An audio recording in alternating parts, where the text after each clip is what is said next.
1 साल से मणिपुर शांति की राह देख रहा है। उसके पहले 10 साल शांत रहा, उसकी आग में अभी तक जल रहा है, त्राही त्राही कर रहा है। कौन उस पर ध्यान देगा? प्राथमिकता देके उसका विचार करना ये कर्तव्य है। क्या आरएसएस और बीजेपी में हन गई? मणिपुर में बवाल, छिड़ी सियासी रात। मोदी सरकार 3.0 का शपथ ग्रहण समारोह रविवार शाम को हुआ। लगभग 24 घंटे बाद मंत्रालय का बंटवारा भी हो गया। इस बीच राष्ट्रीय स्वयंसेवक संघ के सरसंघ चालक मोहन भागवत का बयान आया है।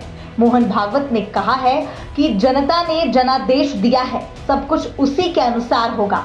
क्यों, कैसे, संघ इसमें शामिल नहीं है।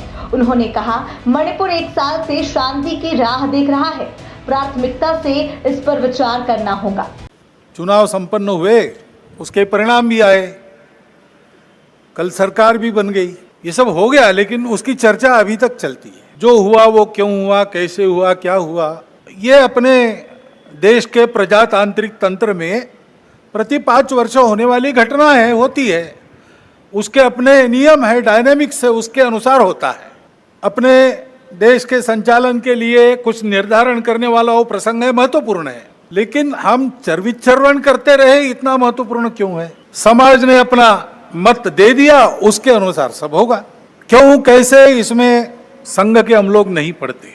अब 1 साल से मणिपुर शांति की राह देख रहा है, उसके पहले 10 साल शांत रहा, पुराना गन कल्चर समाप्त हो गया ऐसा लगा, और अचानक जो कलह वहां पर उपज गया या उपजाया गया, उसकी आग में अभी तक जल रहा है, त्राही त्राही कर रहा है। कौन उस पर ध्यान देगा? प्राथमिकता देके उसका विचार करना ये कर्तव्य है। सरसंघ चालक ने कहा कि समाज परिवर्तन से व्यवस्था परिवर्तन होता है। पूरी दुनिया में समाज में परिवर्तन आया है, जिसके परिणाम स्वरूप व्यवस्थागत परिवर्तन हुआ है। यही लोकतंत्र का सार है। उन्होंने कहा कि इस बार भी हमने अपना लोकमत जागरण का कार्य किया है। वास्तविक सेवक मर्यादा का पालन करते हुए चलता है। अपने कर्तव्य को पूरा करना आवश्यक है। चुनाव सहमति बनाने की प्रक्रिया। मोहन भागवत ने कहा कि कर्म करना परंतु लिप्त नहीं होना, यही संघ वृत्ति है। चुनाव सहमति बनाने की प्रक्रिया है। संसद में किसी भी प्रश्न के दोनों पहलू सामने आए, इसीलिए ऐसी व्यवस्था है। चुनाव प्रचार में एक दूसरे को लताड़ना, तकनीक का दुरुपयोग, असत्य प्रसारित करना ठीक नहीं है। उन्होंने कहा कि चुनाव में विरोधी की जगह प्रतिपक्ष कहा जाए। चुनाव के आवेश से मुक्त होकर देश के सामने आई समस्याओं पर विचार करना होगा। वास्तव में संसद क्यों है, उसमें 2 पक्ष क्यों है? इसलिए है कि दोनों पहलू उजागर हो। किसी भी सिक्के के 2 पहलू रहते हैं, ऐसे किसी भी प्रश्न के 2 पहलू रहते हैं। एक पक्ष एक पहलू का विचार करता है तो दूसरे पक्ष ने दूसरा पहलू उजागर करना है, ताकि जो होना है वो पूर्णतः ठीक हो, सहमति बने।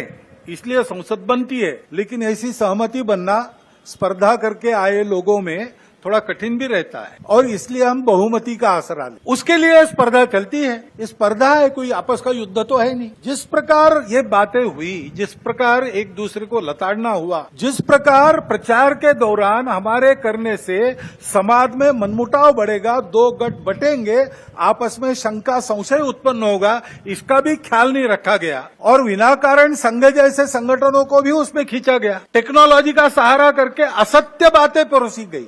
संघ चालक ने कहा कि लोकसभा चुनाव खत्म होने के बाद बाहर का माहौल अलग है। नई सरकार भी आकार ले चुकी है। ऐसा क्यों हुआ? संघ को इससे कोई मतलब नहीं है। संघ हर चुनाव में जनमत को रिफाइंड करने का काम करता है। इस बार भी किया, लेकिन नतीजों के विश्लेषण में उलझना नहीं चाहिए। उन्होंने कहा कि चुनाव के दौरान प्रतिस्पर्धा अपरिहार्य है, लेकिन यह सत्य पर आधारित होनी चाहिए। हमारी परंपरा आम सहमति बनाने की है, इसलिए संसद में 2 पक्ष होते हैं, ताकि किसी भी मुद्दे के दोनों पक्षों पर चर्चा हो सके।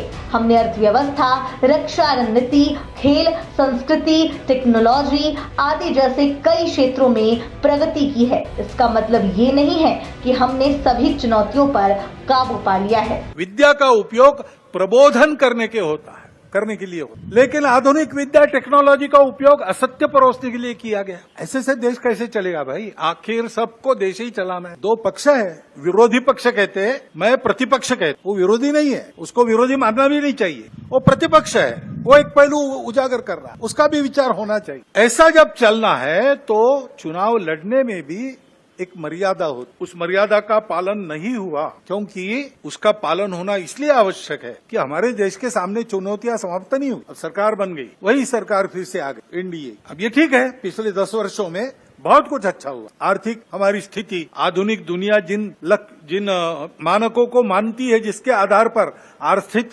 स्थिति का मापन करती है, उनको लगाए तो हमारी आर्थिक स्थिति बहुत अच्छी हो रही। सामरिक स्थिति हमारी निश्चित रूप से पहले से अधिक अच्छी है। दुनिया भर में हमारे देश की प्रतिष्ठा बढ़ी है। कला क्षेत्र में, क्रीड़ा क्षेत्र में, ज्ञान विज्ञान के क्षेत्र में, संस्कृति के क्षेत्र में हम सब लोग विश्व के सामने आगे बढ़ रहे हैं। हमको धीरे धीरे मानना विश्व के प्रगत देशों ने भी शुरू किया है, लेकिन इसका मतलब ये नहीं है कि हम चुनौतियों से मुक्त हुए। अभी उन बातों से मुक्त होकर जो चुनाव के आवेश में अतिरेक हो गया, उससे मुक्त होकर हमको आने वाली बातों का विचार करना है, समस्याओं से राहत लेनी है।